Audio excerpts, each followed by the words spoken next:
ये तो सच्ची बात है। विलासिता का स्वयं का जीवन नहीं होना चाहिए। हमारे पास जो सुख सामग्री वो दूसरों के लिए है, अपने लिए जिससे कम खर्चे से काम चल जाए वैसे चलाना चाहिए। अपना जीवन बहुत ही सात्विक होना चाहिए। हम टूटी से उतना ही जल लेते हैं जितनी आवश्यकता होती है, उतने ही बिजली चलाना जितनी आवश्यकता, नहीं तो बल्ब बंद करके अगर प्रकाश से काम चल रहा है बाहरी तो बल्ब नहीं जलाना है। अगर पंखे से काम चल रहा है तो कमरे में फिर हमको एसी नहीं चलाना। अगर बिना पंखे एसी के घंटा 2 घंटा कट रहा है तो हम वैसे, जितना आप कम खर्चे का जीवन उतना ही आपका भजन उत्तम बढ़ेगा। आप ये मत सोचो कि तुम मेरी संपत्ति में जितना चाहूं महंगे से महंगा प्रयोग कर सकता हूं। नहीं, सब संपत्ति रघुपति के आई, श्री जी के आए। एक आदमी 5,000 रुपए में एक बार अपना खान पान व्यवहार करता है और उसी 5,000 रुपए से 50 आदमियों को कुछ कुछ पवाया जा सकता है। जब हमारा काम जमीन में सोने से चल सकता है तो पलंग की क्या जरूरत है। चलो भाई, पलंग में जब हमारा एक चद्दर बिछा के काम चल सकता है तो डनलप के गद्दे की जरूरत क्या है। भगवत मार्ग के हम प्रतीक है। महापुरुषों के वचन, साधारण से साधारण पहले जीवन जीना सीखो। एक कुशासन और मार्किन के सिवा कोई नहीं बिछाए थे। एक कुशासन, कुश का आसन, उसके ऊपर मार्किन। साधारण तौर तरीके, अगर असाधारण भजन करना है तो हमारी बात मान लो।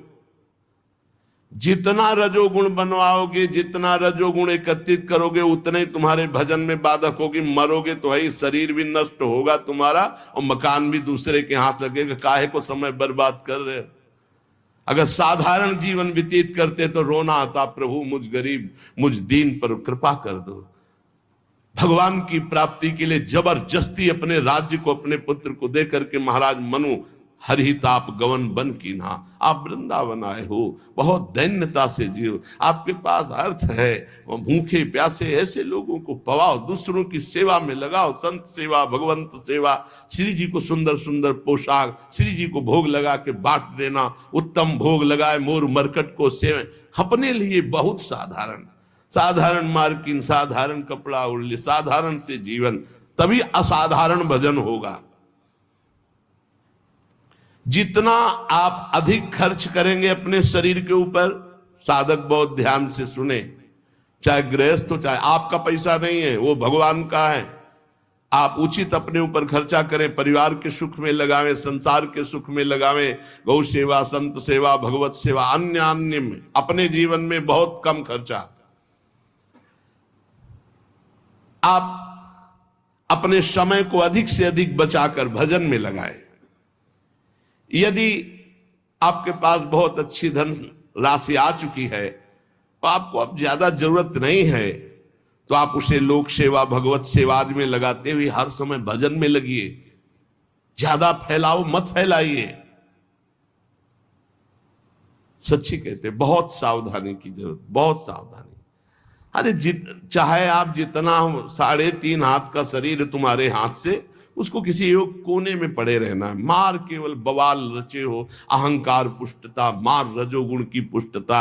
हाँ, इस दरवाजा इसका आना चाहिए अमुक प्रदेश से, तो खिड़की इसकी अमुक प्रदेश की होनी चाहिए, तो लिफ्ट अमुक कंपनी की होनी चाहिए, वस्तु अमुक कंपनी। बड़ा दिमाग किसी में, मर गए कंपनी सब लगाए। ऐसे बड़े बड़े भवन बने हुए, महल बने हुए, कबूतर हग रहे, रहने वाला कोई नहीं। पुरानी बिल्डिंगें देखो जो राजा महाराजाओं की, तुम्हारी को क्या।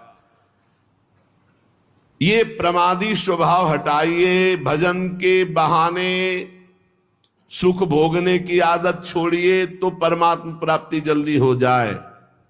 डट करके सब झंझटों से निपट करके भजन करो। जीवन को प्रमाद से बचाकर प्रयत्न में स्थित करो।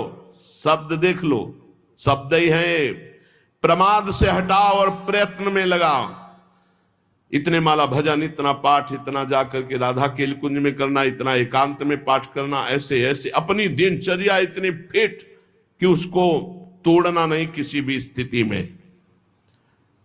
परमात्मा को भुला देने वाले सामग्री, विषयों, इन सबको हटा दो। अभी लगन नहीं लगी इसलिए जहां तुम्हारा वास है वहां कोई भी ज्यादा भगवत विमुख करने वाली वस्तुएं अच्छी नहीं होनी चाहिए, बात ध्यान रख लो।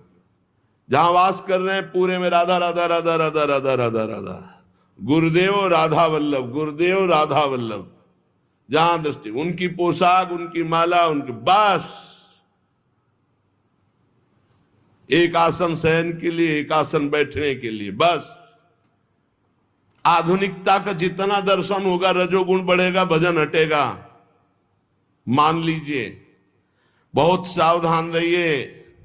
वृंदावन है, वृंदावन की थोड़ा तो रहनी रखो। राधा राधा राधा राधा। यार कभी ऐसा भी करो ना कि एक टाट बिछा के सो, हाथ की तकिया, रज के पात्र रखे हुए कमरे में, उसमें भोजन प्रसाद पाया, टाट बिछा हुआ है, हाथ की तकिया में सो गए, नहा लिया, अपनी दिनचर्या में कुछ खर्चा नहीं, एक छोटे से पंखे से काम चला लिया। अगर आजकल इतनी बिल्डिंगें बन रही कि वायु बाहर की नहीं मिल, शरीर को जैसे रखो वैसे रहेगा।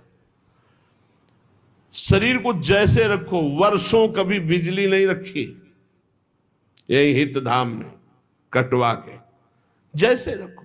थोड़ी देर पसीना पसीना, जितनी नींद आनी आनी, उठ के बैठ गए, फिर मंत्र जो हमको सोने के लिए है।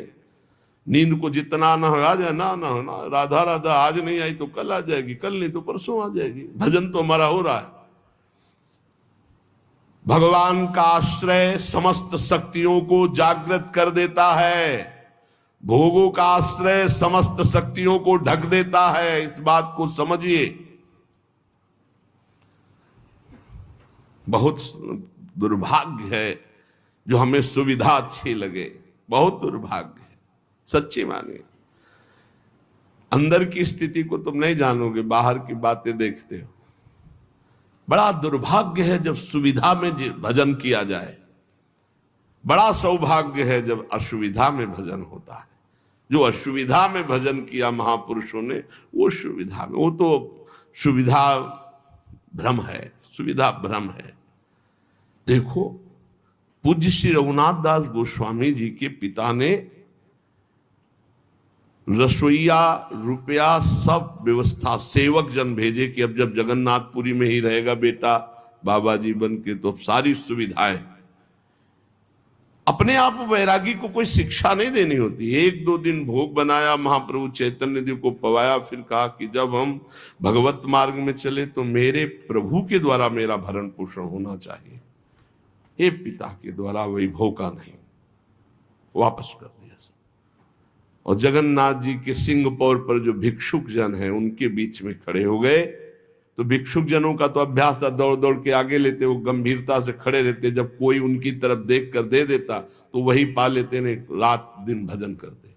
इस वृत्ति को भी ठीक नहीं समझा। फिर एक अन्य क्षेत्र से थोड़ा अन्य, इस वृत्ति को भी सुविधाजनक समझा। रात्रि में जो प्रसाद फेंक दिया जाता, गौएं भी नहीं पाती, वो उठाकर धोकर फिर पाते, रात दिन नाम जप। महाप्रभु चैतन्य देव जी को जब गोविंद जी के द्वारा पता लगा कि ऐसे रघुनाथ दास जी, तो चुपचाप रात्रि में गए और भोग लगा को पाना ही शुरू किया था कि ऐसे, और कहा इतना स्वादिष्ट अमृत जैसा भोग अकेले अकेले पाता है रघु, मुझको निमंत्रण नहीं दिया। अरे प्रभु आपके लायक नहीं। बोले यही तो अमृत है महाप्रभु। भगवान का आश्रय समस्त शक्तियों को जागृत करता है और भोगों का आश्रय इस समस्त शक्तियों को ढक करके पाप ताप संताप उत्पन्न करता है। जो भगवान का आश्रय ले लेता है, भगवान उसके सारे दोषों को अपना दोष मान लेते हैं, सारे उसके अपराधों को स्वयं मिटा देते हैं।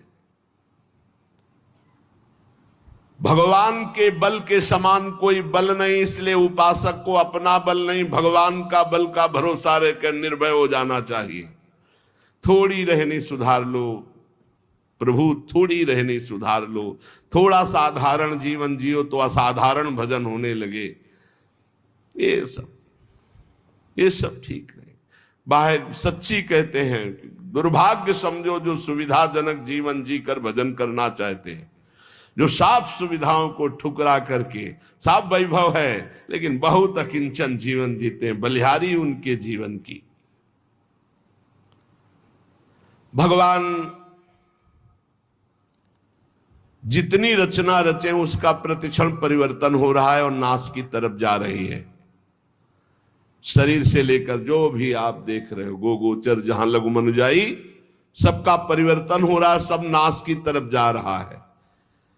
ये क्षण ध्वंसी है, किसी भी क्षण में नष्ट हो सकता है। जो तुम देख रहे हो सब, यहां का मिलना संतोषजनक नहीं है। यहां व्यक्ति मिल जाना, वस्तु मिल जाना, स्थान मिल जाना, या कोई संतोषजनक नहीं, क्षणिक है, दुखद है। श्री भगवान पर विश्वास करके सर्व प्रकार से उनके ऊपर निर्भर होकर जो भजन करता है वो मंगल को प्राप्त होता है। क्षणभंगुर शरीर का क्या पता कब नाश हो जाए। भगवान की इच्छा से जो कुछ है उसी में संतुष्ट रहो। जो तुम्हारे पास है वो दूसरों की धरोहर है, तुम्हारी नहीं है। तुम कम से कम खर्चे में जीवन व्यतीत करो। इस नाट्यशाला में, जगत नाट्यशाला में भगवान के खेल को, सृजन पालन संहार, तीन खेल के रहस्य को जान करके खूब नाम जप करो। पता नहीं कल किसका आए कि ना आए। भगवान बहुत समीप हैं हमारे, उनसे अधिक समीप अन्य कोई भी नहीं है।